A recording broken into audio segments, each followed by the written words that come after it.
pada tanggal 17 April 2026. Dari 9 Februari ke 17 April itu sudah 83 atau 84 hari.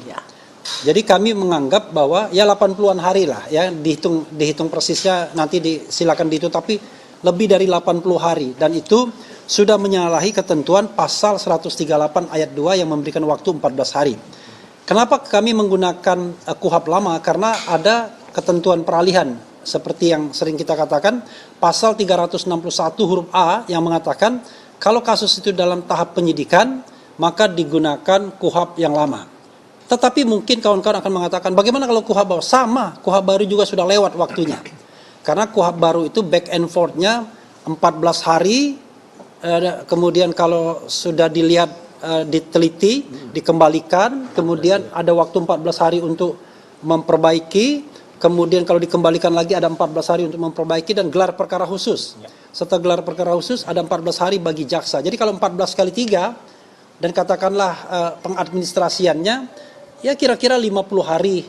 Sementara kasus ini, kalau hitungannya sejak tanggal 13 Januari, maka Februari, Maret, April, Mei, itu sudah 4 bulan. Ya. Jadi Februari, Maret, April, Mei, sudah 4 bulan setengah. Jadi 4,5 bulan. Udah lewat 4,5 bulan itu berapa hari? 135 hari sudah. Padahal kalaupun menggunakan KUHP yang baru, paling back and forth-nya 50 hari harus selesai. Menggunakan KUHP yang lama hanya mengatakan perbaikan P19 itu 14 hari. Nah, ini yang kemudian kita katakan sudah lampaunya waktu. Di antara kita juga ada informasi yang kemudian berkembang bahwa ada sprindik baru katanya. Sprindik baru pada tanggal 30 Maret 2026. Kawan-kawan semua, kalau seandainya sprindik baru itu atau surat perintah penyidikan yang baru itu mau dijadikan patokan, maka sprindik yang lama berarti gugur kan? Jadi ada 3 sprindik yang sudah dibuat. Sprindik tanggal 14 Juli, sprindik tanggal 15 Januari, dan sprindik tanggal 30 Maret. Kalau sprindik terakhir yang menjadi patokan, maka ada yang berpendapat, termasuk kami juga berpendapat, ya sudah, kalau mau menggunakan sprindik baru, memang waktu belum terlampaui, tetapi penersangkaan terhadap Mas Roy dan Dr. Tifa gugur, batal, karena didasarkan pada sprindik 14 Juli 2025. Karena itu tinggal pilih, kalau lampaunya waktu juga kasus ini tidak layak ditindaklanjuti, kalau menggunakan sprindik baru sebagai patokan, maka surat penetapan sebagai tersangka gugur dengan sendirinya. Itu sikap kami. Nah kemudian yang kedua yang ingin kami sampaikan juga adalah nanti diperdalam ini. Begini kawan-kawan sekalian, ini sering tidak dimengerti argumentasi ini, ya, bahwa yang diadukan ini adalah delik aduan.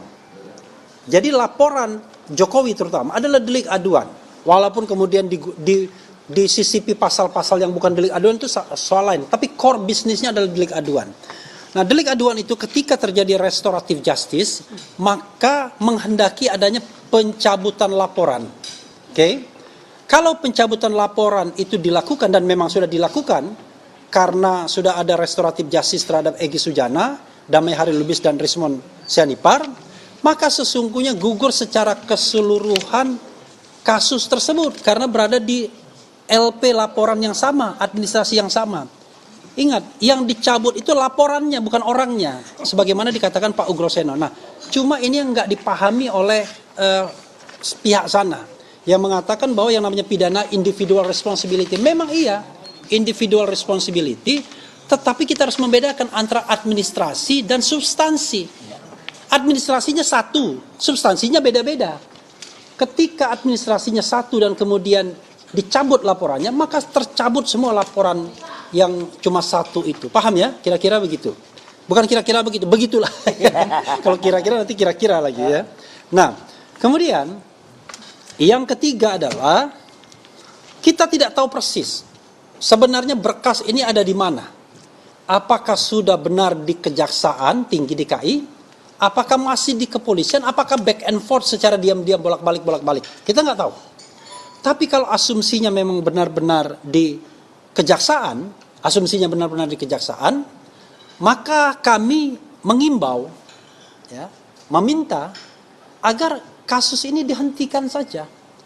SPDP-nya dikembalikan. SPDP itu surat perintah dimulainya penyidikan. Dikembalikan.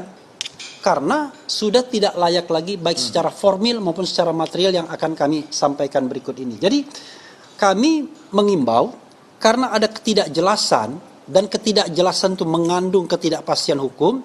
Ketidakpastian hukum itu berpotensi melanggar hak asasi manusia tersangka Mas Roy. Ya. Bayangkan Mas Roy ini terombang-ambingnya lama sekali. Cuma untuk menghibur diri Mas Roy sering bercanda. Padahal sesungguhnya ketidakpastian ini menyebabkan banyak pekerjaan yang tidak bisa dilakukan secara normal. Dr. Tifa juga begitu. Dr. Tifa sekarang sedang menghadapi ujian disertasi doktoral dia di Fakultas Kedokteran UI. Juga terganggu dengan ketidakpastian ini. Karena itu kami meminta, ya, mendesak Kejaksaan Tinggi agar kemudian menghentikan ini dan mengembalikan SPDP, surat perintah dimulainya penyidikan, kepada penyidik Polda Metro. Kalau mau ditindaklanjuti lagi, ya silahkan bikin laporan baru Pak Jokowi. Karena proses yang sudah dilakukan ini tidak memadai, tidak adequate, baik secara formil maupun secara material. Secara formil, kita sudah katakan tadi ada lampaunya waktu, ada sprindik baru 30 Maret yang mengakibatkan harusnya kalau dijadikan patokan tersangka ini gugur. Sebelumnya bahkan kita menganggap ada perlanggaran terhadap Undang-Undang Perlindungan Saksi dan Korban. Tapi secara material, kita ketahui bahwa 6 pasal yang disangkakan itu semua tidak relevan. Mulai dari pasal yang terberat, pasal 35, mengedit dokumen seolah-olah yang tidak otentik menjadi otentik. Itu bullshit, ya kan? Bagaimana mungkin Mas Roy dikatakan membuat dokumen Pak Jokowi jadi otentik? Padahal dia mengatakan 99,9% palsu. Jadi sangat tidak beralasan menggunakan pasal 35 Undang-Undang ITE, Undang-Undang nomor 11 tahun 2008, Undang-Undang ITE yang pertama kali. Lalu pasal 32 ayat 1 Undang-Undang nomor 11 tahun 2008 juga tentang ITE, merusak dokumen milik orang lain, ya kan, atau milik publik, itu juga nggak relevan. Dokumen apa yang dirusak? Dokumen Pak Jokowi mana yang dirusak oleh Mas Roy dan Dr. Tifa? Apalagi mereka mengakui bahwa dokumen itu tersimpan rapi di Polda Metro Jaya yang baru ditunjukkan pada tanggal 15 Desember 2025. Jadi tidak ada perusakan dokumen dan lain sebagainya. Karena konteks pasal 32 ayat 1 dengan ancaman hukuman 8 tahun dan pasal 35 itu adalah konteks yang terkait dengan kecurangan di bidang ekonomi terutama, mencari keuntungan ekonomi, misalnya transaksi perbankan dan lain sebagainya dan lain sebagainya dan lain sebagainya. Jadi orang mencari uang dengan lihainya, dengan mengubah kode, dengan mengubah dokumen dan lain sebagainya untuk keuntungan ekonomi. Padahal ini jauh dari mencari keuntungan ekonomi. Makanya kita mengatakan sengaja ini ada penyelundupan pasal agar bargaining power untuk sewaktu-waktu melakukan penahanan itu ada di situ. Nah, inilah yang kemudian kita menganggap bahwa ada unfairness dari penyidik dalam menerapkan pasal tersebut. Dan kalau kita kaitkan dengan pasal 28 ayat 2 Undang-Undang ITE, Undang-Undang nomor 1 2024, harap dipahami bahwa undang-undang itu adalah soal ujaran kebencian yang basisnya adalah suku, agama, ras, warna kulit, disabilitas mental, disabilitas fisik. Jadi kita ini mempermasalahkan ijazah, nggak ada kaitannya dengan soal yang terkait dengan suku, agama, dan lain sebagainya. Karena ijazah bukan suku, bukan agama, bukan ras, bukan disabilitas mental, bukan disabilitas fisik, bukan warna kulit, ya. Tetapi ini adalah sebentuk dokumen yang sebenarnya sudah milik publik karena dijadikan untuk jabatan publik. Nah, kalau misalnya kita kaitkan dengan pasal 27A Undang-Undang ITE, Undang-Undang 1 2024, tidak relevan juga. Karena sekali lagi, fitnah dan pencemaran nama baik dikaitkan dengan pasal 310 dan 311, dikatakan pencemaran nama baik itu tidak berlaku untuk hal yang bersifat publik. Kalau untuk kepentingan publik, maka tidak bisa diproses secara pidana hal seperti ini. Itu sudah berkali-kali kita sampaikan. Kalau dikatakan fitnah, bagaimana untuk dikatakan fitnah sementara pembuktiannya belum ada? Karena itu kita menantang. Kalau memang gentle Pak Jokowi, ayo sama-sama ada pembuktian terlebih dulu. sebelum menggunakan pasal pencemaran nama baik dan fitnah terhadap ijazah ini apakah asli atau palsu. Caranya adalah tunjukkan secara transparan dokumen pada tanggal 15 Desember 2025 yang diakui sebagai dokumen asli tersebut. Nggak berani kan? Cuma ditunjukkan ketika gelar perkara khusus. Lalu dititipkan ke Polda Metro Jaya. Padahal menurut sependek pemahaman kami nanti akan ditambahkan ya ahli pidana, kalau yang disita oleh pengadilan dengan penetapan pengadilan itu barang bukti hasil kejahatan biasanya. Memang ada barang bukti yang relevan, tapi biasanya kalau ijazahnya asli dikembalikan biasanya. Karena bayangkan kalau dia fresh graduate, nggak bisa ngelamar pekerjaan dia. Kalau ijazah aslinya kemudian ditahan. Jadi itu hanya cara untuk menyimpan dokumen yang so-called asli itu agar kemudian tidak dikutak-atik. Itu yang kita harus pahami. Tapi foto tidak bisa berubah ya. Foto mengatakan itu bukan foto Pak Jokowi yang presiden. Mungkin ada Joko Widodo lain, tapi Jokowi yang presiden bukan ini rasanya. Karena Jokowi yang presiden belah pinggir, agak tipis, klimis, nggak pernah berkumis, tidak pernah berkacamata, itulah. Dan kita bisa menemukan foto masa muda Jokowi ya kayak Jokowi yang ini. Ini masa muda Jokowi ya kayak beginilah. Jadi tidak ada perubahan yang fundamental. Makanya Dr. Tipa mengatakan berdasarkan penelitian dia menghitung dengan matematika Bayesian, itu matematikanya ilmu kedokteran, itu 92,37% berbeda foto itu dengan foto Jokowi yang jadi presiden. Itu yang bisa kita sampaikan. Nah, lalu nanti kita beberapa teman akan menyampaikan tambahan. Kemudian ada yang mengatakan bahwa ini tim Troya ini kok omon-omon doang. Kalau berani lakukan pra-peradilan. Jadi orang yang ngomong begitu nggak paham proses hukum. Yang namanya proses hukum saya katakan di televisi, mulai dari pelaporan sampai kemudian kasus ini inkrah. Itulah yang namanya proses hukum. Entah inkrah karena udah dicabut atau inkrah karena vonis dan lain sebagainya, itu soal lain. Mungkin dia masih semester 1. Mungkin masih semester 1 ya kan. Karena itu setiap tahap, setiap step itu kita berjuang untuk memenangkan kasus ini dan untuk menyelamatkan klien kita. Jadi kita tidak menginginkan klien kita kemudian disalahkan melakukan fitnah, pencemaran nama baik, kemudian ujaran kebencian, apalagi pemalsuan atau edit dokumen. Karena itu kita terus melawan step by step dalam tiap tahap. Jadi ini tidak hanya soal pra-peradilan saja. Pra-peradilan itu hanya salah satu option. Tapi option yang kami lakukan adalah mendesak Kejaksaan Tinggi sebagai dominus litis, sebagai pengendali perkara untuk menghentikan kasus ini. Apakah boleh? Boleh. Kasus Firly Bahuri itu dihentikan, walaupun ini bukan contoh yang baik ya. Ya kan? Dihentikan setelah 2 tahun tidak jelas, akhirnya SPDP-nya dikembalikan. Dan apakah kemudian akan dibikin proses baru itu soal lain.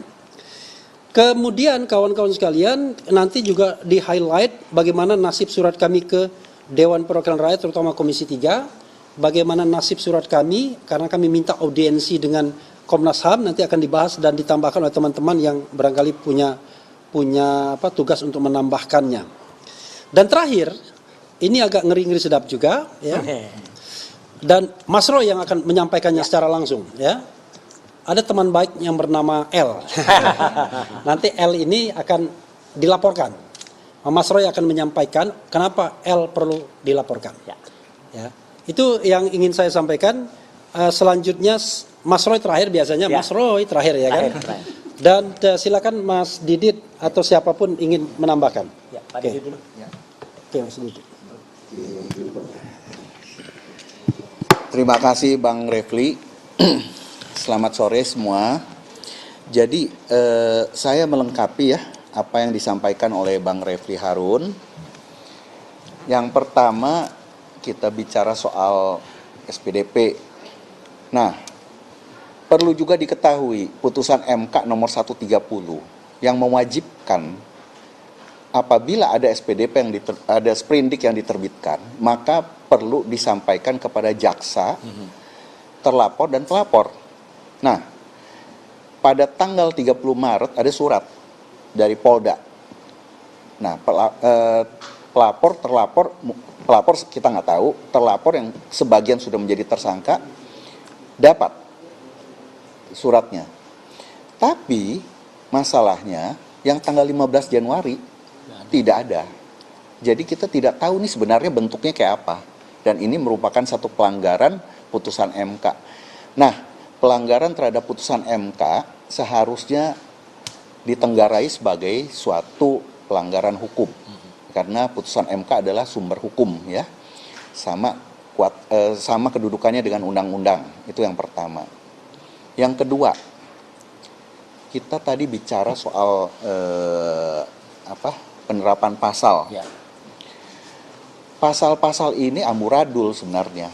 Tadi Bang Refli bilang itu 310 dan 27A itu kan nggak bisa karena untuk kepentingan publik sudah ada putusan MK dan sudah ada ayat 3-nya.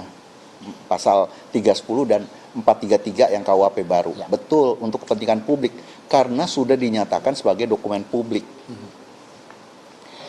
Nah, oleh KIP ya.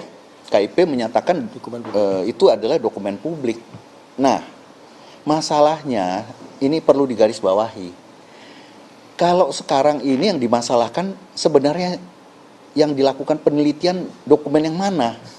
Ini sebenarnya ini agak lucu. Jadi, ada dokumen diupload oleh Dian Sandi. Itu kemudian dia mengatakan bahwa ini asli punyanya Pak Jokowi. Pak Jokowi waktu itu berdiam diri, tidak menyampaikan apapun, ya, tidak berkomentar. Ya. Kemudian dokumen tersebut, ya kita anggap dipercaya dulu oleh Mas Roy, dilakukan penelitian bahwa ada dokumen analognya yang dikatakan asli, ya kita tidak tahu ya. Ya. Ini masalahnya kan berbeda. Kalau ternyata dokumen itu berbeda dengan yang di-upload oleh Dian Sandi, Mas Roy nggak bisa dikenakan fitnah. Karena patokannya adalah yang diteliti adalah dokumen yang di-upload oleh Dian Sandi. Nah ini yang sebenarnya mestinya dipahami. Saya juga udah bilang sama penyidik waktu itu. Nggak bisa dong. Kalau apalagi Dian Sandi tidak ditarik sebagai pihak di sini. Apakah itu menjadi tersangka juga ya? Nah, karena apa? Dia yang mengupload. Itu dokumennya siapa itu, ya kan? Nah, kalau ternyata itu bukan dokumen yang sesuai dengan Polda, berarti dia melakukan apa? Pemalsuan. Ya kan? Jadi itu bukan dokumennya Pak Jokowi, dia bilang asli. Nah, dialah yang kena pasal 35 gitu loh. Tidak bisa. Jadi, nah, yang ketiga, saya menggarisbawahi juga. Kembali saya ulang lagi. Penerapan pasal 310 atau 27A ini adalah melanggar azas. Azas hukum itu nggak boleh dilanggar. Azasnya apa? Lex specialis derogat legi generali. Jadi, yang namanya undang-undang yang lex spesialis mengesampingkan yang namanya undang-undang pidana umum ya. Namun Mas Roy benar, dia tidak pernah mengupload atau membuat suatu pernyataan penghinaan secara elektronik. Ya. Jadi memang seharusnya kalaupun mau dikenakan 310 atau 433. Nah, itu tidak boleh diaplikasikan dalam satu berkas. Kemudian lagi 310 dan 311 kembali saya ulang, nggak boleh sebenarnya itu dipadankan karena 310 sekedar pencemaran nama baik, berarti Mas Roy nggak bohong, bener. Tapi Mas Roy nggak boleh ngomong begitu. Nah, apakah boleh apa enggak nanti ya. Tapi kalau 311 itu adalah fitnah. Jadi sebenarnya ini dokumennya asli atau palsu. Kalau 310 berarti dokumennya palsu. Tapi Mas Roy nggak boleh ngomong. Tapi kalau 311 itu fitnah.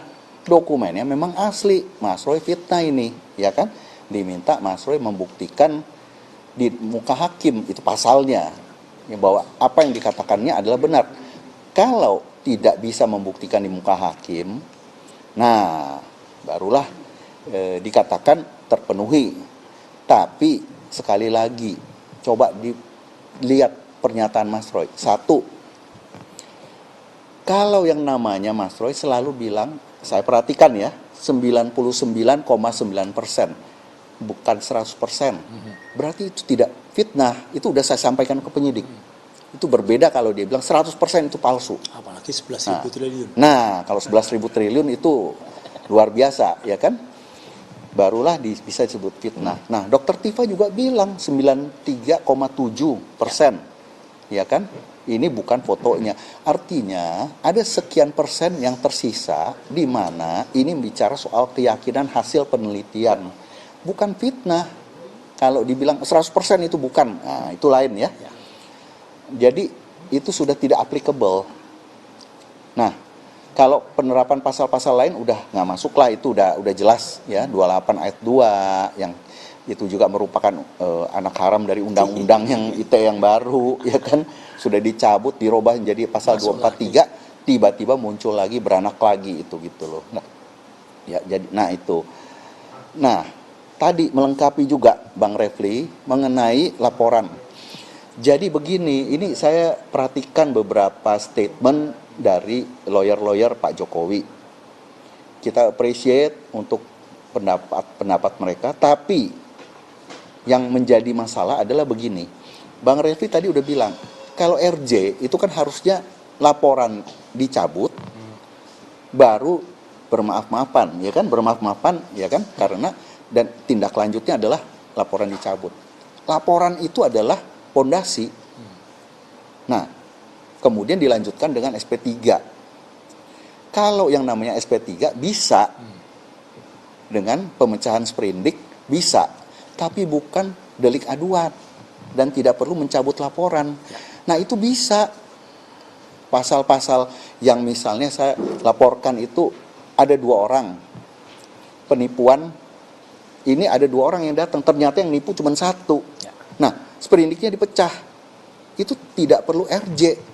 Yang 1 itu adalah tidak terpenuhi unsurnya, ya, bahwa dia tidak menipu sebenarnya, dia membuktikan saya cuma datang waktu itu, ikut bertemu, ikut kenalan.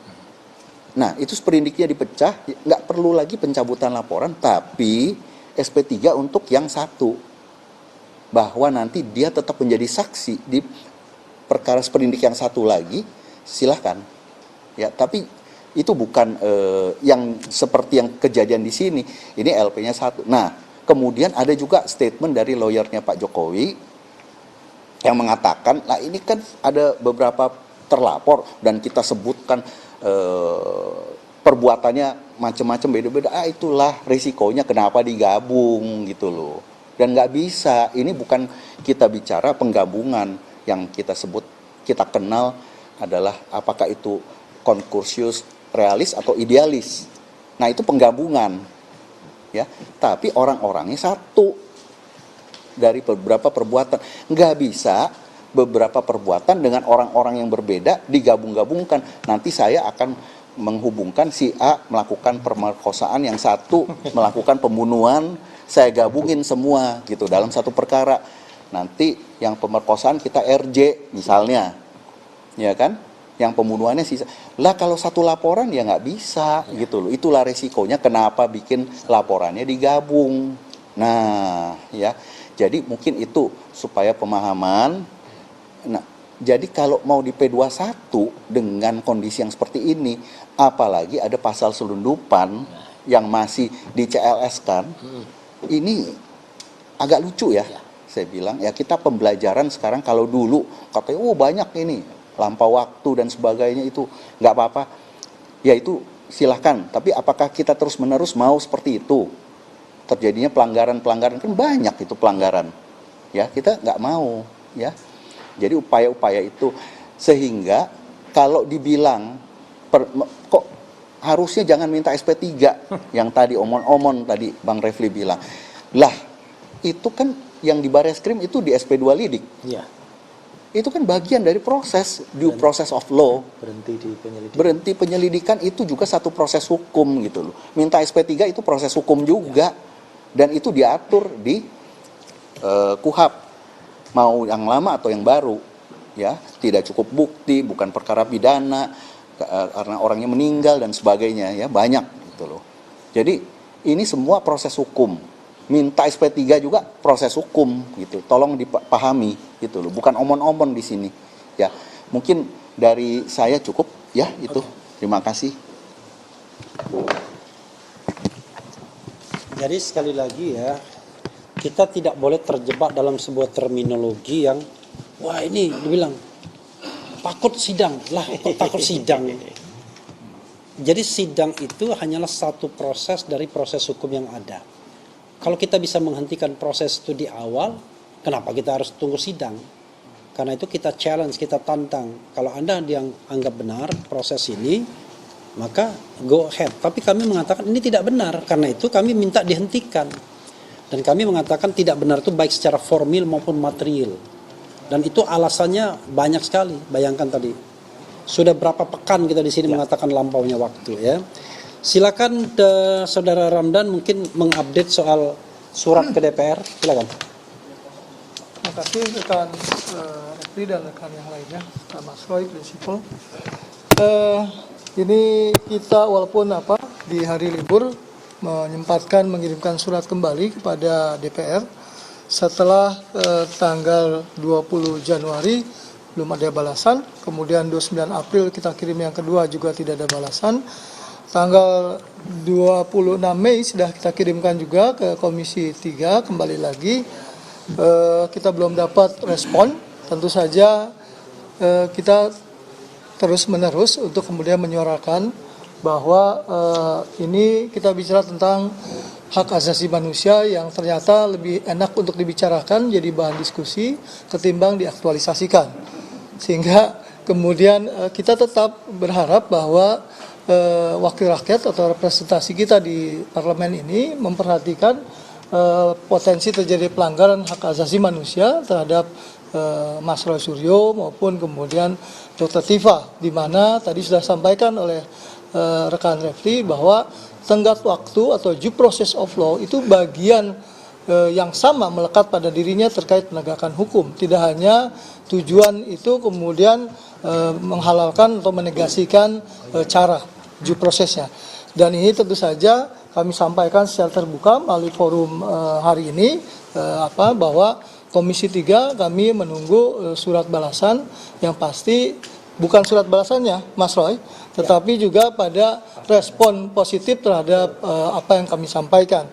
Mungkin itu yang bisa disampaikan Mas Refli, rekan Refli, dan tentu saja catatan kecil lainnya adalah bahwa ya jangan menunggu nanti pemilu 2029 baru kemudian kami dipanggil, tapi inilah momentumnya untuk kemudian menjadi wakil rakyat.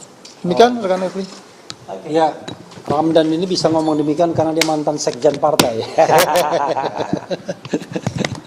Ya, kita mungkin bisa minta Pak Yasena bicara mengenai surat kita ke Komnas HAM, bagaimana nasibnya. Silakan Pak Yasena. Oh, Pak Yasena lagi keluar dulu. Mungkin oke, Pak Komnas bukan. Ya, surat bukan, surat kita ke yang Komnas ke HAM. Komnas HAM dulu. Ya, bagaimana nasibnya? Silakan. Mau nyampaikan? Hah? Oke. Jadi kita nanti Pak Yasena ya. Jadi oke nih, Pak Yasena mungkin bisa menambahkan bagaimana nasib kita, surat kita ke Komnas HAM itu, materi itu mungkin bisa ditambahkan. Yang saya lihat itu Komnas HAM. Komnas HAM. Jangan CLS melulu. CLS kan belum ada perkembangan. Ya. Baik, terima kasih. Jadi untuk terkait dengan masalah surat kita yang ke Komnas HAM, kita akan segera menindaklanjuti untuk kita menanyakan langsung ya ke sana sampai di mana ya, karena ini menyangkut masalah nasib orang ya yang tidak jelas, yang seolah-olah dipimpong gitu ya. Nah, ini tugasnya Komisi Nasional Hak Asasi Manusia ya, harus betul-betul berpihak di posisi hak asasi manusia. Ya, nanti kita akan tindak lanjuti segera untuk ke depan suratnya. Kalau memang tidak ditanggapi, kita bersurat dan kita akan datangi ke sana. Saya rasa mungkin itu. Mantap. Terima kasih. Oke. Ya, Saudara Rifai mungkin Rifai. namamu Rifai kan? Oh, Rifai deh. Oh iya. Sama dengan yang ada persoalan negaranya. saya udah siap mau nyolot aja. Ini Rifai PPDT ya kan.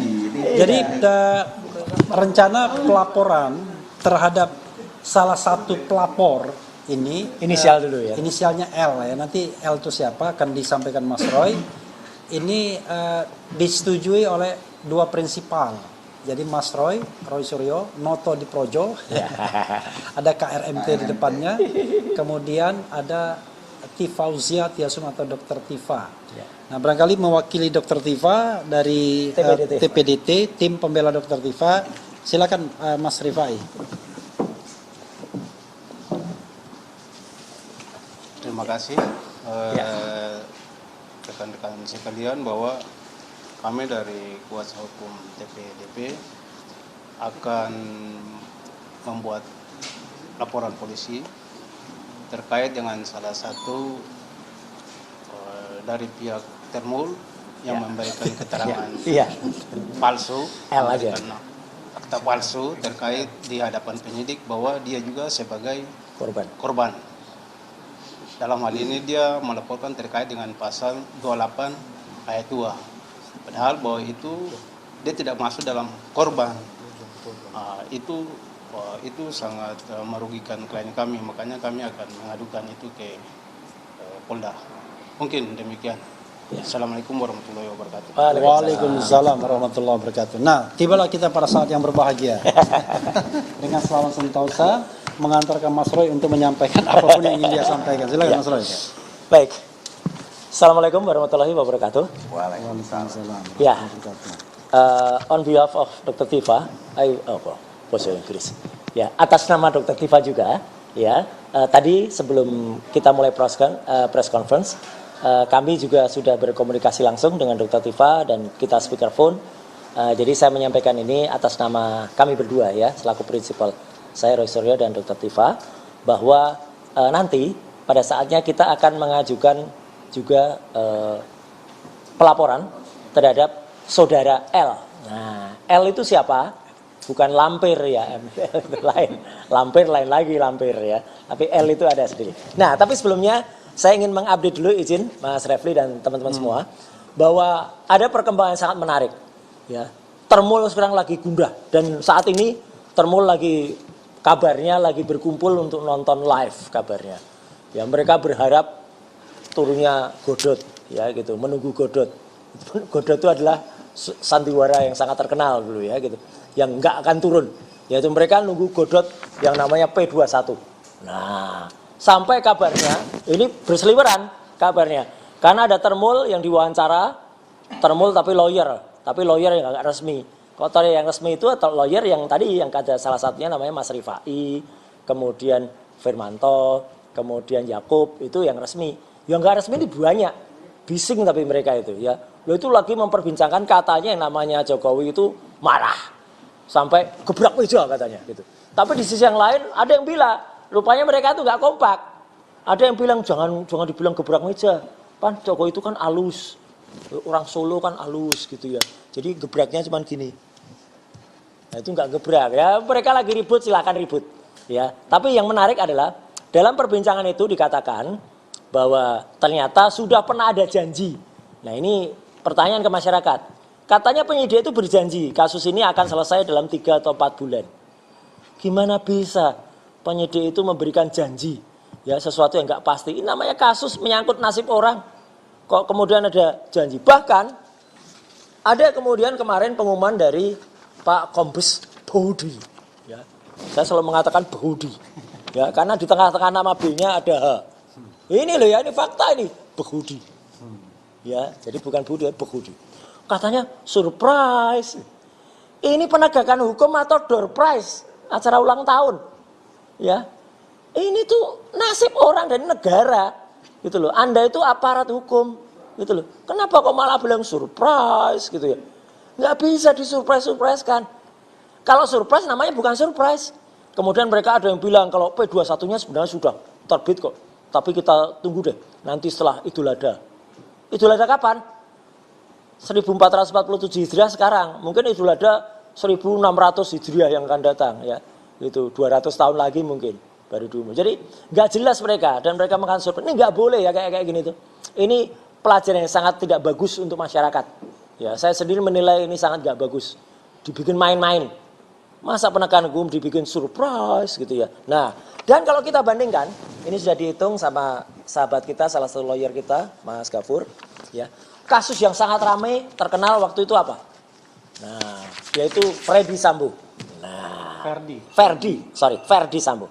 Ferdi Sambo itu ya dari mulai LP itu dibuat itu tanggal 8 Juli 2022, kemudian ketika terjadi P21 itu tanggal 28 September 2022. Total waktunya untuk sebuah kasus yang sangat heboh kayak gitu adalah 72 hari. Itu untuk kasus Ferdi Sambo. Orang mengatakan, ya mas, karena itu kejahatan kemanusiaan. Ini lebih kemanusiaan lagi di kejahatannya yang sekarang. Ya, banyak sekali orang yang tersandera, kemudian digantung nasibnya, kayak saya, Dr. Tifa, kemudian di sisi yang lain ada Mas Rostaf Effendi, Pak Rizal Fadila, Bu Kurnia, itu kami disandera. Bahkan yang klaster yang lain, yang digantung juga, statusnya masih terlapor, tapi katanya diancam juga, bisa jadi naik tersangka loh gitu. Katanya yang itu Pak Abraham Samad, Michael Sinaga, kemudian Ian, dan kemudian juga satu lagi salah seorang YouTuber. Padahal ada lagi kasus yang lebih heboh juga. Namanya satunya Bang Aldo, Babe Aldo ya. Kasus kopi sianida. Itu juga nggak kalah heboh. Lihat P21-nya berapa hari. LP dibuat itu 6 Januari 2016, kemudian P21-nya 25 Mei 2016. Artinya ada 141 hari. Nah, kasus ini, kasus yang sudah dilaporkan tanggal 30 April 2025 itu, status P21-nya malah dibikin, kata salah seorang lawyer yang gak ada hubungannya juga, yang inisialnya L juga, tapi kalau ini L-nya Lampir namanya, Mak Lampir itu ya. Itu katanya tebak-tebak buah manggis. Ngomong seenaknya sendiri tebak-tebak buah manggis. Ya. Sampai hari ini, sampai dengan tanggal 30 Mei 2026, ini sudah 396 hari. Artinya sudah 1 tahun lebih 30 hari ini, semenjak LP itu dibuat. Apa enggak luar biasa ini? Sebuah LP yang digantung sangat panjang, ya. Kemudian P21-nya enggak turun-turun, sampai dibuat sayembara. Padahal, saya minggu yang lalu, mohon izin teman-teman sekalian yang juga hadir di sini, saya pamit karena waktu itu kami ke ITB dan ke IPB. Karena sekaligus membawa satu temuan dari Pak Dr. Bonatua ini. Yang namanya ijazah Jokowi itu tidak ada. Gimana bisa P21 kalau ijazahnya nggak ada? Bingung mereka mau 709 bukti, 120 sekian saksi, 20 sekian ahli. Lah kalau ijazah utama sendiri alat bukti utamanya nggak ada gimana? Ya nggak ada. Menurut hasil penelitian dari Pak Dr. Bonatua. Yang ini sudah berdasarkan 248 peraturan hukum yang ada. Dan yang lebih konyol lagi, tadi Pak Refli mengatakan, juga Pak Didi juga mengatakan, ini yang saya jawab dengan tegas juga ya hari-hari ini, bahwa kita tahu semua, orang yang mengunggah pertama kali adalah namanya Dian Sandi Utama. Itu tanggal 1 April 2025. Sekarang, ini jahat banget. Mulai ada fitnah, saya katakan fitnah baru. Jadi, saya memang pernah punya akun Twitter, namanya @krmtroysuryo2. Akun itu sekarang dalam posisi memang masih disita pihak aparat semenjak kasus Stupa. Dan saya tidak lagi punya kuasa atau tidak lagi punya akses terhadap akun itu. Itu penting banget. Jadi semenjak peristiwa itu saya tidak lagi punya akses terhadap itu. Ya. Dan menariknya tiba-tiba ada termul melontarkan screenshot rekayasa palsu. Teman-teman ingat pada kasus Habib Rizik dan Firza waktu itu ada juga rekayasa serupa. Jadi ada screenshot yang itu seolah-olah mereka. Padahal tidak sama sekali. Lucunya, screenshot itu seolah-olah dibuat tahun 2020. Nah ini kita ketawa. Teman-teman, tolong digunakan akal pikiran kita. Kasus ijazah ini baru muncul pertama kali tayangannya di media massa. Itu semenjak yang namanya Dekan Fakultas Kehutanan UGM yang namanya Pak Sigit Sunarta itu mempertontonkan ini pada akhir Oktober 2022. Jadi itulah dia muncul pertama kali 2022 Oktober dan tampilannya adalah seperti ini. Ijazah yang ditampilkan itu. Baru saat itulah ijazah itu muncul dalam bentuk hitam putih. Dan ijazah hitam putih tidak bisa dianalisis. Sehingga waktu itu ada yang namanya Dr. Eng Resmond Hasiolan Sianipar M. Ya. Harus gitu ngomongnya, ya, pakai ang-eng gitu. Ya.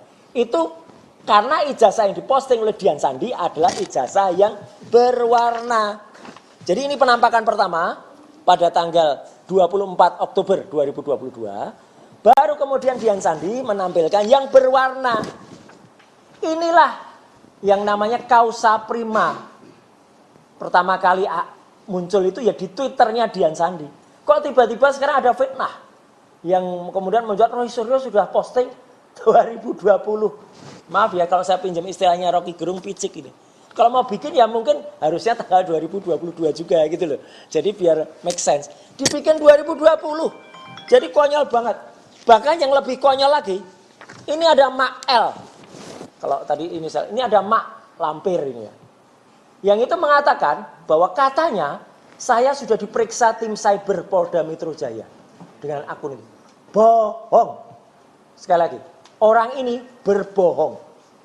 Mak Lampir ini berbohong. Nggak pernah ada yang namanya saya diperiksa Polda Metro Jaya dalam kasus akun Twitter mengunggah ijazah Jokowi. Ya, itu poinnya. Kalau diplesetkan, sekarang terus mau melesetkan tuh Roy Suryo akhirnya ngaku punya Twitter. Loh memang, dulu saya punya Twitter. Semenjak disita Polda Metro Jaya juga pada kasus Stupa. Ya, itu sudah beberapa tahun yang lalu. Saya nggak punya akses lagi. Jadi kalau ada orang bisa memunculkan tayangan di situ, siapa berarti yang munculkan? Udah bisa ketebak permainan rekayasa kayak gini nih. Karena dulu pernah kejadian ini persis pada kasus Habib Rizik dan Firza waktu itu. Persis sama, polanya sama, modusnya sama. Ya, jadi seolah-olah dia yang mengupload, padahal tidak sama sekali. Dan orang ini lagi-lagi bohong, bilang kalau saya kemudian diperiksa Polda Metro Jaya. Jadi sekali lagi teman-teman semua, saya juga sudah katakan semalam pada podcast saya sendiri di Roy Suryo Official ya, bahwa Mak Lampir ini bohong. Bahkan dia kemudian kebohongannya diikuti dengan kebohongan dia mengajak judi. Lawyer kok ngajak judi? Dengan menawarkan 10 juta rupiah. Nah, satu lagi orang yang ngajak judi adalah inisial L yang laki-laki. Namanya Licu Manan. Udah catat itu. Ya. Jadi itu yang mau kita laporkan. Inisial L itu adalah Licu Manan. 2 L ini. Ya, bukan Dua Lipa, tapi 2 L ini ya. Gitu. Jadi L 1 Lampir, satunya. Ini jelas, ini melanggar. Ini kata Pak Ugro melanggar sudah 426, 427 kalau menawarkan judi ini. Itu jelas. Tapi kita maklum lah ya. Dia ternyata lawyernya siapa tuh? Baca aja tuh. Siapakah Mak ini pembela? Nah, ini loh. Kalau tulisannya nggak jelas, gambarnya ini orangnya, ya, udah jelas ya. Ini juga masih ngomong aja. Roy Suryo harus segera P21. Udah nggak punya hak juga satu, bukan kuasa hukum, nggak punya legal standing, basnya dibekukan, sekarang terpidana. Wah komplit statusnya sudah, ya. Jadi itu teman-teman semua yang ingin saya tambahkan.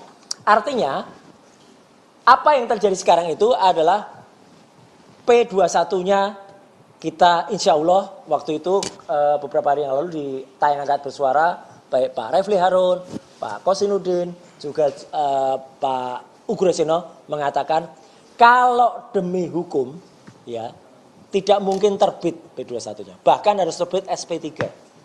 Bukan kami yang minta SP3, tetapi secara hukum atau demi hukum itu harus keluar. Apalagi dengan ijazah yang tidak pernah jelas statusnya. Ijazah itu katanya sudah ditunjukkan ke kami. Bahkan si Mak Lampir tadi katanya bisa memegang ijazah dengan mengetes embus. Itu bohong lagi. Jarinya dia itu seberapa panjang, ya. Kalau ijazah ini sekian panjangnya, ya, misalnya ini ijazah, teman-teman lihat. Nah, ini ijazah. Itu ada plastik rapat berkeliling. Kalaupun terbuka itu bagian atas untuk memasukkan ijazah itu. Coba lihat jarinya seberapa panjang jari orang itu. Hup. Kalau ada. Kalau lebih panjang lagi ya itu jarinya Mak Lampir itu sampai sini. Apalagi ijazahnya lebih besar. Ya, Pak Refli waktu itu ada di situ, saya ada di situ. Ya tidak mungkin ada tangan bisa masuk, apalagi itu plastiknya rapat dan begitu kita pegang aja langsung gitu. Nggak boleh dipegang. Kok bisa ada seseorang jari tangan lampirnya masuk kemudian pegang embus. Kemudian dia merasakan embos, itu bohong lagi, ya. Jadi teman-teman semua, clear ya. apa yang kita sampaikan ini adalah bukan semata-mata defense, tapi kita melakukan hal yang seharusnya dilakukan. Dan at last but not least, tadi yang dikatakan pesanannya adalah apa? Kami berdua, saya dan Dr. Tifa, sudah sepakat untuk nanti melaporkan saudara L. Lecumanan itu tadi. Karena dia mengaku-ngaku korban, padahal dalam LP-nya itu tertulis organisasi. Organisasi kok korban? Itu dari mana? Ya, dan artinya itu nanti akan kita proses dan insya Allah itu malah akan berlanjut. Kalau itu berlanjut nanti juga akan tidak hanya pidana, tapi juga perdata yang akan kita lakukan. Ya, biar sekalian dia. Ya, gitu. Jadi kami tidak membelokkan gawang, tapi kami ingin kemudian memperjelas bahwa apa yang kami lakukan adalah demi menjaga marwah hukum di Indonesia dan agar kesewenang-wenangan ini tidak juga terjadi pada orang lain. Ya, jadi kalau teman-teman semua kemudian melihat yang namanya ijazah Jokowi itu memang tidak akan pernah tenang. Karena ada orang mengatakan ijazahnya asli atau palsu. Wah, gini ya. Ijazahnya asli, tanda tanya. Palsu. Ya. Asli atau palsu? Jawabannya ijazahnya palsu. Tuh ada di bawah itu jawabannya. Jadi jawabannya palsu. Ya, ijazah ini 99,9% palsu. Terima kasih. Wassalamualaikum warahmatullahi wabarakatuh. Waalaikumsalam warahmatullahi wabarakatuh. Oh, luar biasa. Harus dibuka, palsu. Asli atau palsu? Jawabannya palsu. Ya, ada yang mau menyampaikan pertanyaan? Ya, silakan. Ya, silakan. Oke. Ya.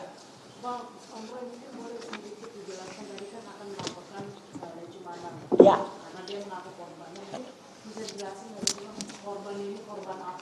Lah justru itu, makanya dia korban perasaan atau korban apa? Oke, gini. Iya ada, ini biar Pak Refli. Jadi gini, jangan ditanyakan pada prinsipal semua. Iya. Nanti prinsipal berhadapan semua. Nanti Jadi gini, nanti bisa diwawancara di sini ya, di spesial interviewnya Cumi-Cumi ini ya.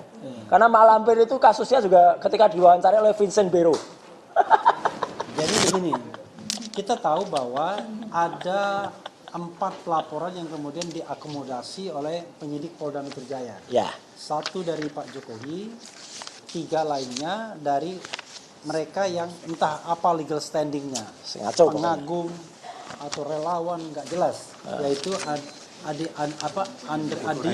Andi Kurniawan, Maret Samuel Sweken, dan Lecumanan. Ya. Nah, khusus Lecumanan ini dia melaporkan 2 pasal atas nama Pradi Bersatu pasal 160 KUHP yang lama itu pasal tentang provokasi. Ya. Kemudian pasal 28 ayat 2 Undang-Undang Nomor 1 2024 tentang ujaran kebencian. Ya. Yang 1 6 tahun, yang 2 sama 6 tahun juga menurut yang lama. Ya. Tapi yang menurut yang baru tinggal 4 tahun Ya, sudah ancaman dipotong. hukumannya. Nah, dia mengaku dirugikan. Mengaku apa istilahnya ya? Korban. Ya. Padahal kita bingung, dia merasa korban di mana? Ketika Mas Roy, let's say mengatakan 99,9% ijazah Jokowi itu palsu, dia apa korbannya? Korban perasaan. Kita kan bingung kan? Karena dalam hukum itu harus ada ukuran yang jelas. Dan kalau itu delik aduan ya hanya mereka yang langsung terkait yang melaporkan. Nah, tetapi kita menyesalkan laporan-laporan semacam ini di-entertain oleh penyidik Polda Metro Jaya sehingga menjadi pembelajaran yang buruk bagi penegakan hukum kita. Bayangkan, ada orang yang nggak ada kaitannya sama sekali dengan soal ijazah palsu ini tiba-tiba bisa melaporkan. Dan bahkan setiap hari, setiap saat bikin statement, ya kan? Hanya mengatakan kalau di mereka adalah pencinta Presiden Jokowi. Padahal dalam hukum kan orang yang terkait langsunglah yang harusnya bicara. Nah, kami bicara di sini karena kami terkait langsung sebagai lawyernya Roy Suryo. Tapi orang yang mengaku misalnya relawan dan lain sebagainya, kita bingung. Sebenarnya kita nggak mau melayani televisi yang mengundang mereka lagi sebenarnya. Cuma kalau mereka nggak diundang, nggak ada lawyernya Pak Jokowi. Lawyernya kurang, lawyernya cuma 3 saja, yaitu Rifai, Kusumanegara, Yakub. Firmanto dan Yakub Hasibuan. Yakub pun nggak pernah datang. Yang datang tinggal 2 doang. Jadi karena itulah terpaksa diakomodir dalam acara misalnya di TV tertentu yang narasumbernya minimal 3. Nah, kami toleran saja padahal mereka sama sekali tidak punya legal standing. Bagaimana kita melayani orang-orang yang tidak punya kepentingan dan legal standing? Nah, ini praktek yang buruk di dalam penegakan hukum. Ada orang yang mengaku-ngaku. Sama seperti zaman dulu, zaman Pak Jokowi sendiri. Ada orang mengaku dari cyber apa gitu, tiba-tiba ngaduin semua aktivis diadukan. Jumhur Hidayat diadukan, kemudian Syahganda Nenggolan diadukan, Edi Mulyadi diadukan. Siapa lagi? Semua diadukan sama dia. Ahmad Dhani juga diadukan. Dan hasilnya semua orang di penjara akhirnya. Apakah itu penegakan hukum? Nah, kita tidak ingin bahwa demokrasi mati oleh para penjilat-penjilat seperti ini. Para penjilat kekuasaan yang tidak jelas apa legal standingnya, apa ibaratnya keinginannya, apa tujuannya, tetapi kemudian mereka diberikan porsi atau ruang yang signifikan. Bahkan pengaduan mereka turut dicantumkan di dalam penersangkaan Mas Roy. Padahal kalau kita lihat pasal 28 ayat 2, pertama pasal itu tidak diadukan oleh Pak Jokowi. Yang kedua, pasal itu nggak ada kaitannya dengan ijazah. Pasal itu kan kaitannya dengan ujaran kebencian kepada orang. Baik itu berdasarkan suku, agama, ras, perbedaan warna kulit, fisik, kemudian disabilitas fisik dan mental dan lain sebagainya. Ijazah bukan suku, bukan agama, bukan fisik dan lain sebagainya. Nah, karena itulah kami tidak hanya komplain dengan lecumanan sesungguhnya. Cuma kami juga akan komplain dengan penyidiknya. Kok bisa yang begini di-entertain? Selain tadi, dugaan penyelundupan pasal 32 ayat 1 dan pasal 35. Walaupun dilaporkan Pak Jokowi, ya penyidik juga harus wise. Apakah benar misalnya Mas Roy atau Dr. Tifa melakukan hal-hal seperti itu? Kan ini kan lucu, penegakan hukum yang menurut saya sangat tidak profesional. Ini mohon maaf ya, sangat tidak profesional menerapkan pasal yang tidak sesuai dengan fakta dan peristiwanya. Itu yang ingin kita sampaikan. Ada pertanyaan lain? Oh, Mas Roy mau jawab? Enggak. Oke. Adalah pertanyaan lain. Udah, oke. Oke, terima kasih ya, teman-teman semua. Mudah-mudahan ini menjawab perkembangan yang ada. Sekali lagi, kami bukan peramal dan kami juga tidak meramal. Tetapi kami dan bukan penjudi. Ya, bukan penjudi juga.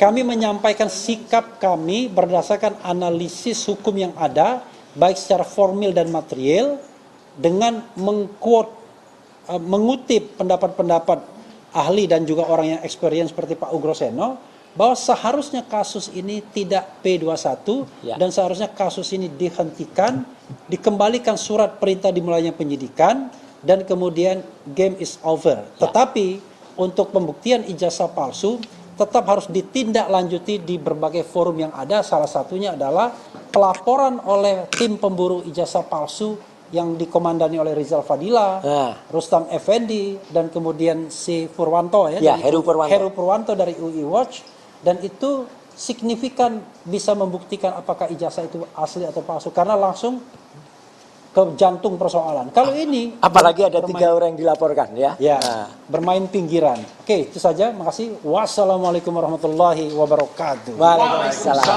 warahmatullahi wabarakatuh. Terima kasih teman-teman semua. Silakan mengambil mic-nya pelan-pelan. Iya.